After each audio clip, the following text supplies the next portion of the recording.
Pessoal, estou aguardando vocês. Bem-vindos, bem-vindos.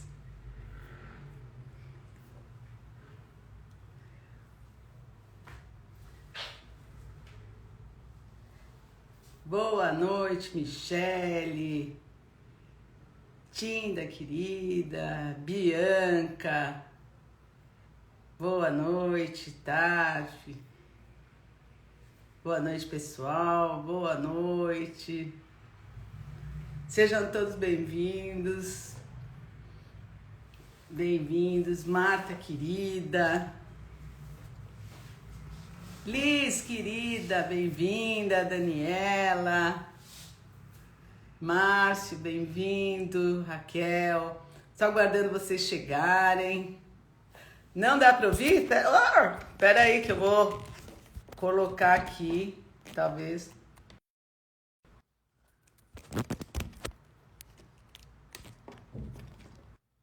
Estão me ouvindo? Márcia, querida. E agora, dá para ouvir? Eu acho que estava baixo. Fernanda. Bem-vindo, pessoal. Bem-vindo. Bem-vindos. Agora dá, né? Então, gente, vamos falar de tipos de abusadores. Pronto, Renata, querida, Fábio.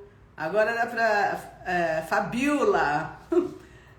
Agora dá pra ouvir, né? Então vamos hoje falar sobre quais são os tipos de abuso que existe, porque a gente acha que muito abusador, a gente sempre fala de narcisista perverso, e é um tipo de abusador sim. E que tipo de reação emocional esses abusadores provocam nas pessoas, nas vítimas, e mesmo que se não forem vítimas, o que... Renata, super bem-vinda, querida. Essa é minha irmã, Bruna. Então, qual é o tipo de reação emocional que esses abusos provocam nas pessoas? Então, a gente tem pessoas que são vítimas de abusadores e as pessoas que às vezes convivem com abusadores e que eles não são caracterizados como narcisistas perversos, mas ainda assim eles provocam a sensação de abuso e no final das contas é um abuso nas pessoas que estão à sua volta. E o que acontece, o que é de fato um relacionamento abusivo em amplo espectro. Então hoje eu estou abrindo o leque desse amplo espectro para relações de abuso, porque muitas vezes a gente não caracteriza só o abusador como um narcisista perverso. Então eu vou, para começar a nossa história de hoje, eu vou falar sobre o narcisista perverso e a reação emocional, mas eu vou ampliar para alguns outros tipos psicológicos, alguns outros tipos de personalidade que também podem provocar reações de desconforto que a gente pode entender que são relacionamentos abusivos ou que provocam mal-estar, como se a pessoa estivesse num relacionamento abusivo, e a pessoa pode até achar que está com o narcisista perverso, que é uma relação extremamente tóxica, e a gente vai ver aonde que isso daí entra, como que isso funciona para cada tipo de personalidade, tanto do abusador e como da pessoa que está à sua volta, a vítima, a pessoa que está mais junto, mais próxima desse, entre aspas, abusador em muitos casos, e como que as pessoas acabam ficando também, entre aspas, dependentes emocionais, se sentindo totalmente coagidas, porque estão nesse tipo de situação, ou de trabalho, ou de familiar, ou de sociedade. Então vamos conversar um pouquinho sobre essas questões que podem acontecer. Olha só, Ariadne, bem-vinda, querida. Então olha só, com o narcisista, que o narcisista que a gente chama narcisista perverso, que a gente vê em muitas situações, tanto em mães narcisistas, pais narcisistas, relacionamentos afetivos com narcisistas. Então, o que acontece com a reação deles e com a reação das pessoas que ficam à volta? E falando de novo, eu vou ampliar para vários tipos de personalidade, não especificamente abusadores que são narcisistas perversos. Com o narcisista perverso especificamente, a gente sabe que eles são altamente centrados em si mesmos, são egoístas, então eles têm toda aquela caracterização que eles precisam de sustentar aquele lugar de magnanimidade. Então eles precisam de aplausos de tudo quanto é forma e maneira, eles precisam desse suprimento que a gente chama de suprimento narcísico, e eles vão encontrar em quem está próximo. Então, e eles vão ficar muito, muito irados, muito bravos, magoados, vão usar toda sorte de manipulação para que eles estejam sempre no lugar de importância na relação. Isso pode ser em relação familiar também. Então vocês pensam que é aquela pessoa que quer ficar sempre bonita, que é aquela pessoa que quer ficar magnânimo, maravilhoso. Vocês estão muito enganados, porque muitos dos abusadores, dos narcisistas perversos, eles usam diversos tipos de manipulação para eles ficarem em evidência. Então eles podem inclusive se vitimizar a vida inteira. Eles podem, mas são pessoas que são extremamente bonitas, são pessoas que se vestem, se arrumam e o outro fica um lixo. Isso é uma característica de alguns. Mas, Dani, querido, bem-vindo. Gente, agora eu vou continuar, não vou mais olhar para quem está aqui. Depois eu vou fazer como eu sempre faço, a gente vai conversar sobre as dúvidas de vocês e as interações de vocês. Então tem muitos narcisistas que eles não se valem desse aspecto que a maioria das pessoas acham que é aquela questão do selfie, da beleza. Eles não vão se valer disso, porque o selfie, a beleza, eles colocam o narcisista num lugar de importância de muita magnitude, de muita beleza, e eles são aqueles que são maravilhosos. Mas existem pessoas que usam o mesmo jeito de ficar em evidência pelo oposto. Então existem pessoas que se o narcisista ele tem aquela coisa de se vestir bem, eles não vão se vestir bem, então eles vão ficar no oposto, mas sempre naquele jeito de chamar atenção. Numa reunião de família, eles que vão ser o estraga prazer, mas eles vão chamar atenção, ou porque se vitimizam, ou porque ocasionam uma briga, ou porque fazem triangulação entre os outros. Então, o interessante da história no decorrer dos anos é que quando se tem filhos com pais narcisistas e esses filhos começam a despertar, eles já ficam assim, olha, o que será que a minha mãe vai aprontar hoje? Porque ela sempre tem que ficar em evidência. Ela sempre está de mau humor, sempre estamos devendo alguma coisa para ela. Então, as pessoas antes de despertarem, gente, eu vou responder todas as questões no final da live, tá? Tô olhando, deixa vir, vocês podem dialogar entre vocês também e depois eu vou fazer toda aquela conversa que a gente faz de fim de live, que nem é fim, né? Porque a gente estende bastante. Então, só para continuar meu raciocínio, para vocês verem que de todo jeito, como eu falei na live anterior, a agenda emocional do narcisista, e ele é perverso porque ele quebra a lei do outro, ele quebra a identidade do outro, ele sabe que o outro tem essa identidade, ele vai quebrar porque ele precisa aparecer, ele precisa ser sempre a pessoa que aparece. Qual que é a reação emocional? Que é isso que é importante, eu vou falar dessa trama, do tipo de abusador e da reação emocional. A reação emocional das pessoas que não estão despertas, e mesmo às vezes as que estão despertas, mas que ainda não conseguem ficar blindadas, entendendo que cada um tem a sua agenda, o que a gente sempre fala que é pisar em ovos, para que essa pessoa não tenha nenhum surto, arrobo de mal-estar, ou de mau humor, ou de ficar de mal, né, de dar aquele gelo. Então existe toda uma sensação de que você precisa pisar em ovos para controlar o humor do parceiro.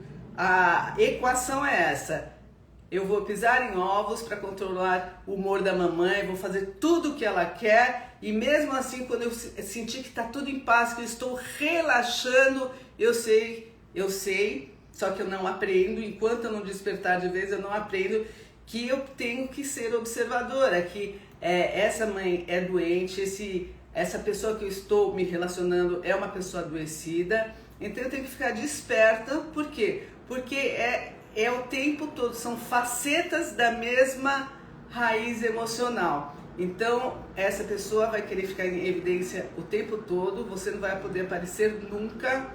Então, se você tiver alguma coisa que te identifique como identidade, essa pessoa que você está vai puxar atenção para ela, ou ela vai ficar triste naquele dia, ou a sua alegria vai ter que ser destruída por uma situação que a dessa pessoa é mais, ela ficou triste, ela ficou com dor de cabeça naquele momento, você não olhou para ela, você vai ser culpabilizado de alguma coisa, porque essa alegria não pode vingar. Vocês que têm relacionamento com pessoas abusivas, narcisistas, vocês vão se lembrar de várias situações. Então, hoje eu não estou dando a solução, eu só estou contando esse tipo de funcionamento, que a gente tem outras lives, vou desenvolver novamente de outras maneiras as lives que mostram como que se beneficia de uma blindagem emocional e como que se entende. Tem a última live que eu fiz, que é a live da agenda emocional, tem uma outra mais antiga que é do tabuleiro emocional, que essa live está muito bem detalhada, como que cada um consegue ficar no seu espaço sem usar o tabuleiro do outro, vale a pena ver. E tem a live que é super pequenininha, que eu falo das matrioscas, né? Que são aquelas bonequinhas russas que elas fazem o papel da mamãe e da filhinha. Essa vale muito a pena ver, rápida, e ela tá bem explícita aí de como que funciona essa trama. Então essa é a relação das pessoas, sabendo que o narcisista, ele precisa o tempo todo ficar no lugar de magnanimidade, seja pela magnanimidade de ser a pessoa mais especial, mais importante, ou seja, porque ela é vítima, ou porque as situações dela não são tão boas. Então, mas de todo jeito é bom vocês saberem que a atenção sempre está para ele ou para ela, seja quem for, e você vai pisar em ovos, porque se você em algum minissegundo tiver atenção, mostrar que você está feliz ou que algo está acontecendo na tua identidade, essa personalidade frágil, que na verdade é um personagem, ele vai querer te destruir. Então você não pode ficar assim, você tem que ficar assim o tempo todo. Esse é um ponto. Agora a gente vai para a estrutura para os psicopatas. Qual que é a diferença da reação emocional e do tipo de funcionamento dos psicopatas? Os psicopatas, eles conseguem ser mais frios ainda do que os narcisistas perversos. Por quê? Porque os psicopatas, de fato, eles têm uma vida muito enfadonha, por menos que possa parecer, sim, porque eles não entram em contato com o sentimento, de fato eles não entram. O narcisista, ele entra em contato, ele tem a ira, a fúria narcísica, ele tem aquele prazer de quando ele está, mesmo que seja momentâneo, quando ele está naquela sensação de êxtase do magnanimismo dele, né? Daquele lugar que ele fica por poucos segundos, porque ele precisa sustentar o tempo todo, então ele fica à espreita para se alimentar nesse lugar, ele precisa do suprimento narcísico. O psicopata, o suprimento dele é fazer uso das pessoas. O narcisista também. Só que o psicopata, ele usa as pessoas para os fins dele. E quais são os fins? O que ele deseja, o psicopata? O psicopata, ele deseja ter uma sensação de êxtase, que não é o êxtase que o narcisista precisa. O psicopata, ele precisa ter ter a gente usa os termos dentro da psicologia, ter aquele êxtase orgástico dele, que pode ser através do sofrimento do outro, né? Ou através de ganhar dinheiro fazendo falcatruas que ninguém descobre também.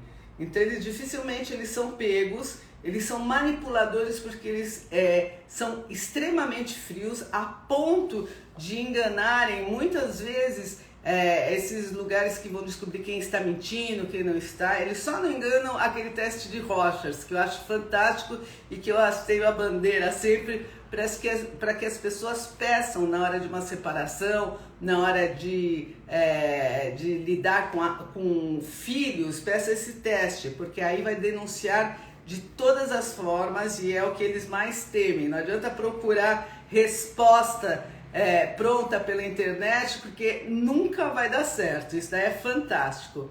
Muito bem, qual é a reação emocional das pessoas que estão, diferentemente de estarem com os narcisistas, eles vão estar com o psicopata? Então, é a mesma reação em um certo ponto. Uma das reações mais comuns que existem nos dois é aquela coisa de pisar em ovos e de tentar controlar o humor do parceiro, porque esse parceiro, seja de trabalho, de família, pode ser mãe, pai, seja o que for, ele pode usar o mesmo tipo de manipulação do narcisista e isso confunde muito. Então ele pode usar esse tipo de manipulação deixando a pessoa à mercê de que precisa desse vínculo, porque sem esse vínculo a pessoa não vai sobreviver, que é o que o narcisista adora plantar nas pessoas. Mesmo as pessoas que já têm uma sensação ínfima de desamparo, eles dilaceram isso daí por todo o processo, desde o love bombing, de estar articulando todo esse vínculo para aprisionar as suas futuras presas. No psicopata, o aprisionamento é frio. Ele tem algo de sinistro e de que a pessoa nunca descobre direito. Então é assim, nunca vai ser um relacionamento quente. Aqui no narcisista, ele até tem o lugar quente. Aqui a agressividade é fria. As palavras, elas são frias. Existe uma sutil diferença para quem não conhece, mas para quem vive isso daí, e quando desperta e quando reconhece, sabe que o psicopata, ele traz aquele temor de que algo muito grave pode acontecer a qualquer momento. Com o narcisista você não sente neste nível, você sente que pode acontecer algo muito grave, acontece também, mas não com esse lugar sinistro e obscuro, aonde você não sabe direito aonde pegar e você fica à mercê do psicopata, mas tem muito medo deste lugar obscuro que ele não aparece facilmente. É muito, muito difícil sim. Então, e o psicopata, ele de fato, ele não desiste da vítima. É difícil ele desistir, ele pode até perder o interesse, mas não porque ele deliberadamente desistiu. Ele perde o interesse porque existe toda uma manobra de lei e de situação onde ele não tem mais acesso nenhum a esse tipo de vítima, ex-vítima, né? Que agora é uma sobrevivente, um sobrevivente. No narcisista, ele pode desistir porque ele fica ofendido, ele fica com o ego ofendido, ele fica com a ferida narcísica, então ele não quer saber mais. Existem, em ambos os casos, pode existir ameaça, sim, mas a reação pode ser de medo, mas quando a pessoa sai desse tabuleiro, fica com a própria agenda emocional, ela fica imune, totalmente imune, e ela não tem mais via de acesso. Mas isso é um outro caminho. Hoje eu quero deixar bem claro esses tipos de reações. Agora eu vou falar sobre um outro tipo psicológico que também provoca uma sensação de dependência emocional. Então olha que interessante que é isso. E a pessoa pode viver um relacionamento abusivo por conta de um adoecimento onde ela não tem muita noção do que acontece. Mesmo quando ela tem noção, fica difícil, principalmente quando as pessoas são familiares próprias, de ter a própria vida e saber que isso é um adoecimento e como que pode se lidar com esse tipo de situação e ainda assim conseguir ter vida própria. Então a gente está indo agora para um outro patamar e que as pessoas têm que tomar muito cuidado porque pode se tornar uma vida de abuso. Eu estou falando das personalidades borderlines. O que acontece com os borderlines? Os borderlines é um transtorno psiquiátrico onde a pessoa tem um vazio interior muito, muito, muito grande. Ela precisa das pessoas. É muito difícil para a própria pessoa que é borderline ter esse tipo de situação emocional. Tem que ter um tratamento muito delicado e comprometido do terapeuta, do psiquiatra, porque existe uma carência do outro, que existe uma dor que é o pior dos mundos. Então existe muito sofrimento no borderline. Então ele vai fazer o quê? Ele vai seduzir a pessoa, e eles sabem seduzir, porque eles precisam seduzir, eles precisam de pessoas perto deles. E ao contrário de psicopatas e de narcisistas, eles têm plena consciência, quando tratados, do problema deles. Então eles têm autoconsciência da própria dor. Mas ainda assim, existe uma manipulação para ter as pessoas próximas deles, e eles precisam de fato, só que de um instante para o outro, que essas pessoas entram dentro deles, eles seduzem de uma maneira bem importante.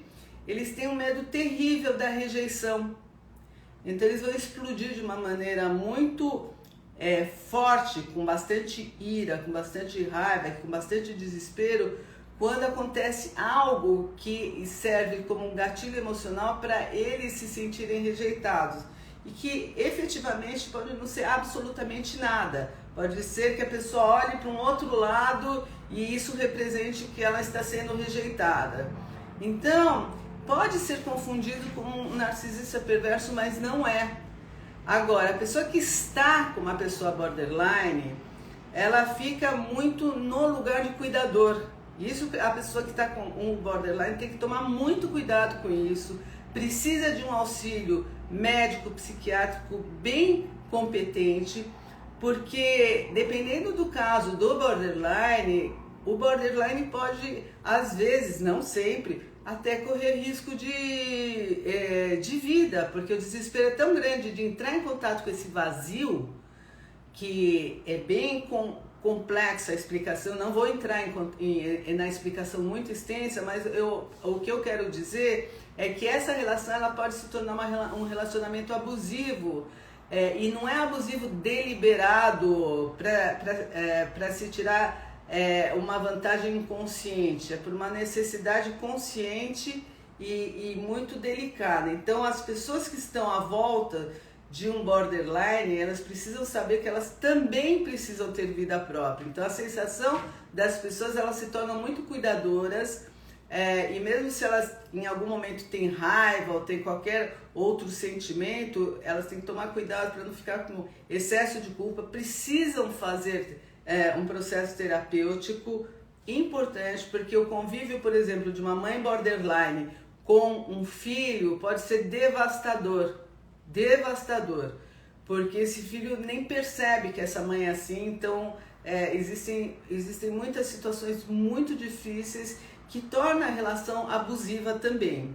Então hoje eu estou falando de vários aspectos de personalidade, onde as pessoas podem entrar numa roda, num sistema de abuso, e que é importante entender. E muitas vezes, na maioria das vezes, por exemplo, quando está num relacionamento com borderline, precisa de um resgate emocional bem importante também, a pessoa que está ao lado de uma pessoa com transtorno borderline.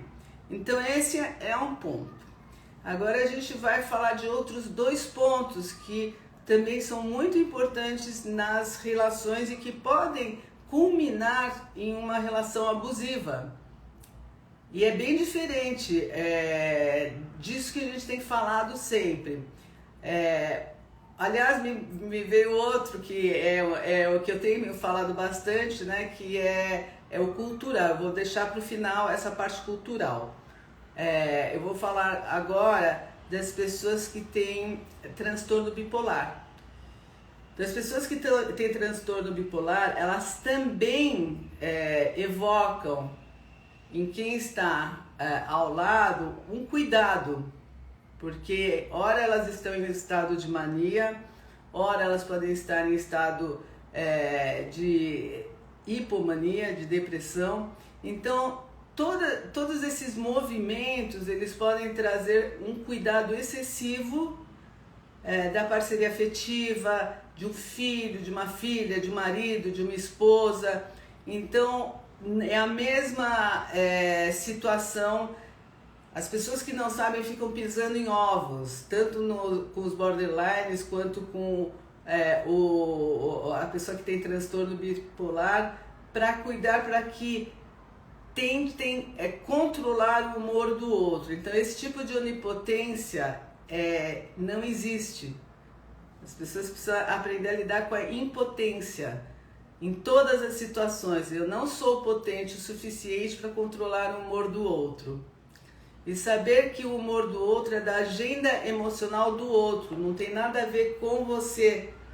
Então, se começar a conhecer os tipos de funcionamento das pessoas, para poder não colocar tudo nas suas costas e achar que você que é a deflagradora da instabilidade do outro. Então é muito complicado isso, e mesmo quando você sabe que você não é deflagrador, porque existe um adoecimento aqui, o quanto que você está usando da tua vida para só cuidar dessa pessoa que é de fato adoecida e está deixando de ter a sua própria individualidade. Então isso se torna uma relação abusiva, um relacionamento abusivo, por conta de você não saber colocar os seus limites e não ter um cuidado importante para essa pessoa que está precisando de ajuda.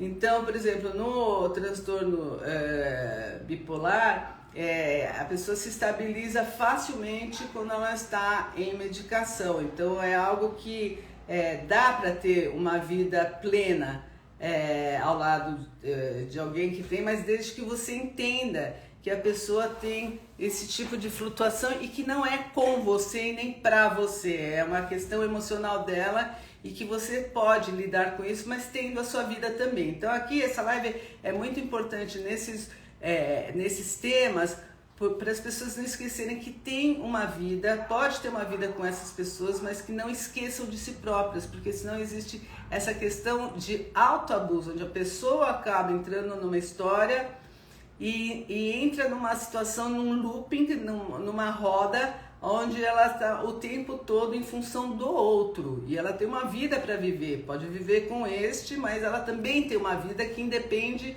de viver em volta de alguém que está demandando tanto.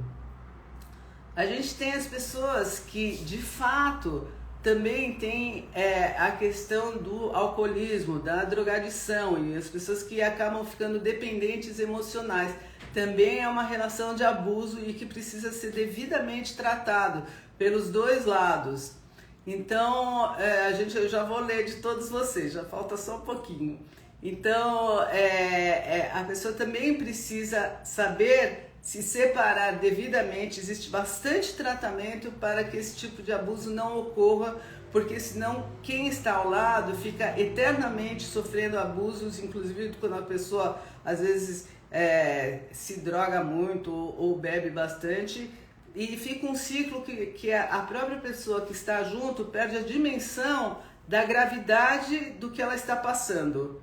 Então isso é um alerta também para você ver se o que você está passando ultrapassou o seu limite psicológico ou físico, porque tem muita gente que acaba apanhando, acaba tendo situações bastante difíceis, mas fala assim, não, mas é porque ele bebeu, não, mas é porque era droga, aí começa a desculpar e perde a dimensão do que é razoável e não percebe que está numa vida de abuso e de autoabuso. Então, essa live é para acordar para o discernimento desse tipo de situação. E também, eu não posso deixar de falar hoje da situação cultural e que infelizmente ainda rege muito a nossa cultura, está caindo por terra bastante, mas a gente precisa ficar bem desperto. E vou falar bem desperto, eu vou usar um termo masculino, mas vocês saibam que isso mulher usa também, que é a questão, usa da forma da mulher. A gente tem a cultura machista, que se dá o direito e acha que pode comandar uma história, quando é um relacionamento afetivo, pode comandar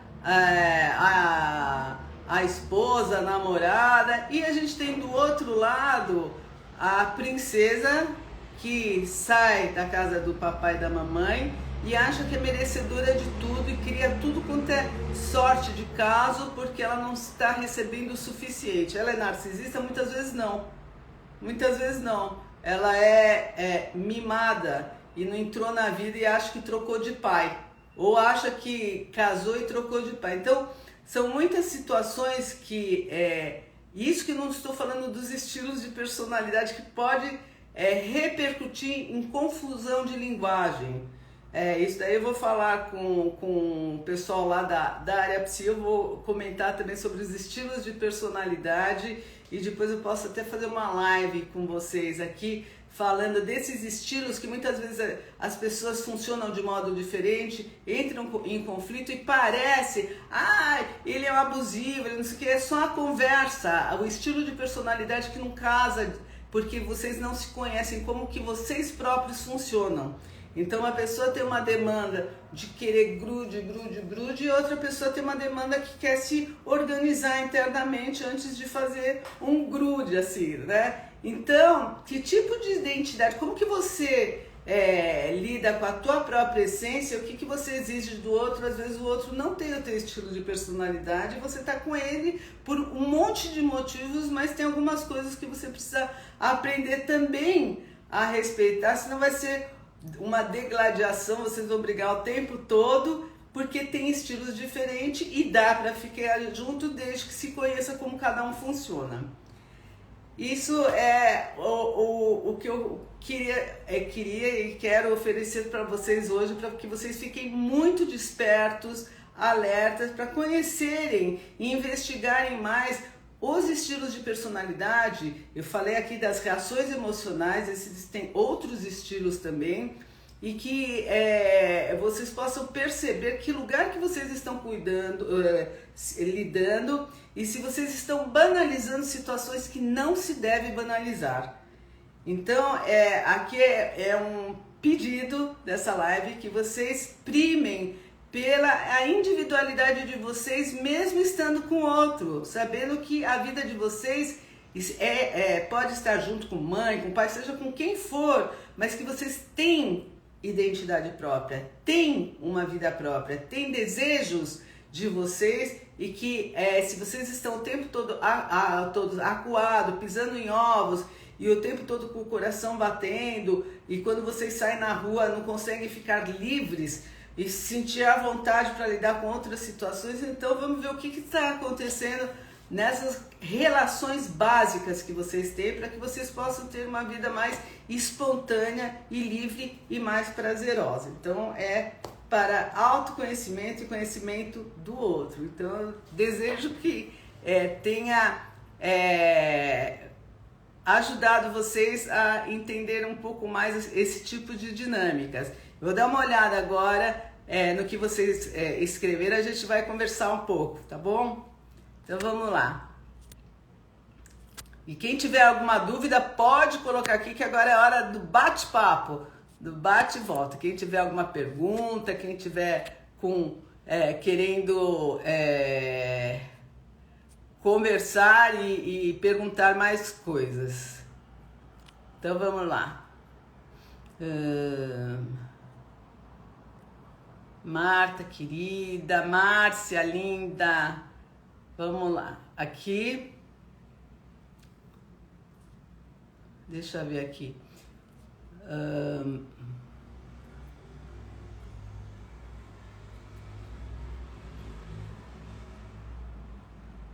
Márcia, essa pergunta é importante aqui, olha, podem se automutilar para tentar puxar a vítima para o abuso? Pode, isso daí pode ser usado de várias formas. O borderline muitas vezes, às vezes usa por desespero mesmo, para sentir que não está tão vazio. Existem outras circunstâncias, outras personalidades também, que pode sim usar a automutilação como forma de manipulação do outro. Se você não fizer o que eu quero, eu vou me cortar, eu vou arrancar meus cabelos. Pode ser usado. Então você precisa, a pessoa que está perto de alguém que faz isso daí e faz outros tipos de ameaça, precisa ficar bem desperto para saber o que de fato está acontecendo. Aqui, passei por tudo isso, pessoas que não podem ser contrariadas em hipótese alguma, acontece com vários estilos de personalidade, como eu falei aqui, né? Dani Castro, querida, bom, por isso, conversar e falar por 1000 vezes o mesmo assunto não adianta. No caso, ele é psicopata, então, depende, né, Renata?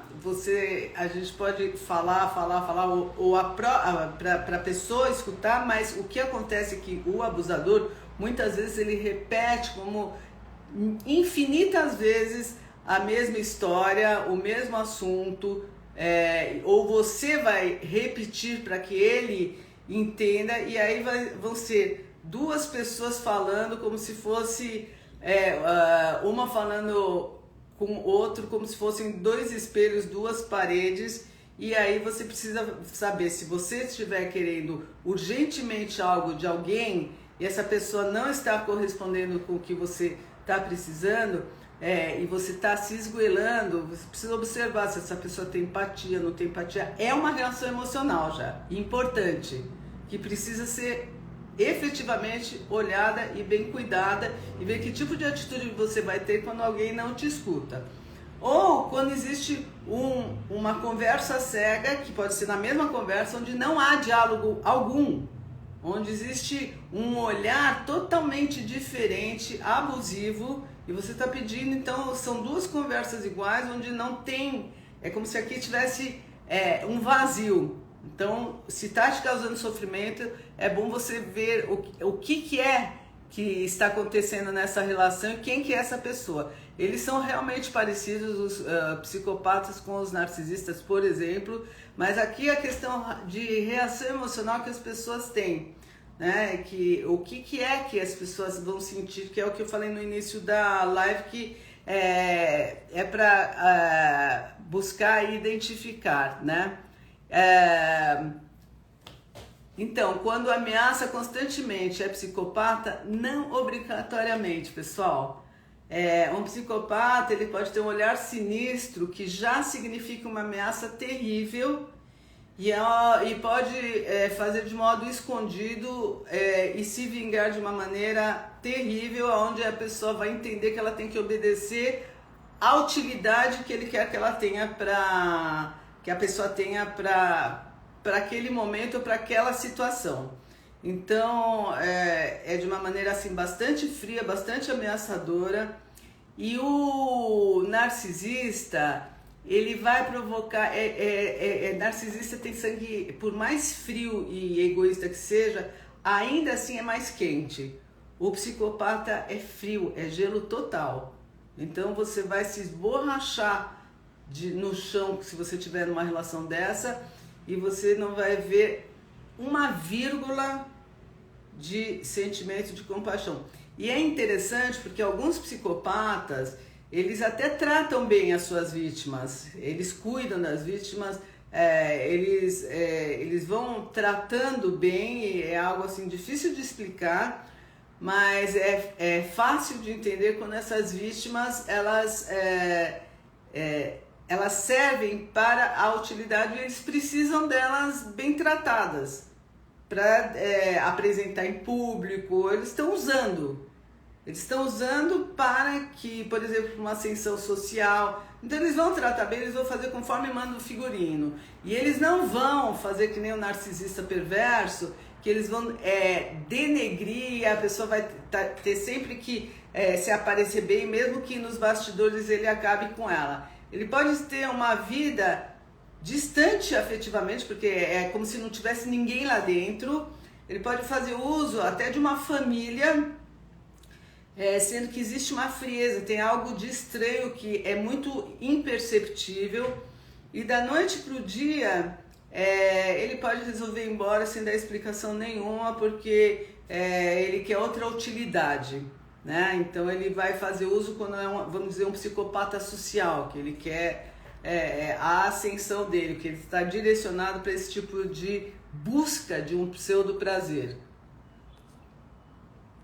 E aí, com esse tipo de situação, ele pode ser um predador financeiro das vítimas e fazer muita confusão aí.